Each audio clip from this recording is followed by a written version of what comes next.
Praise the lord. దేవుని నామానికి వందనాలు. ఈరోజు దేవుని వాగ్దానం సామెతలు 29వ అధ్యాయం 25వ వచనము.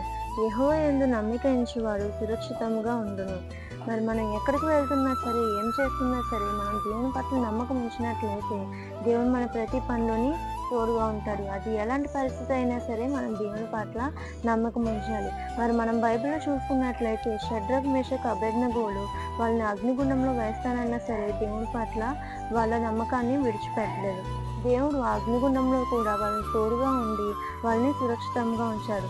అలాగే మన జీవితంలో కూడా చాలాసార్లు మన దేవుని కొన్ని విషయాల్లోనే నమ్ముతాం, కొన్ని విషయాల్లోని నమ్మము. కానీ అన్ని విషయంలోని మనం నమ్మకం ఉంచినట్లయితే దేవుడు ఏదైనా చేయగలడు. కాబట్టి మన జీవితంలోనే దేవుని గొప్ప కార్యాలను చేస్తాడు.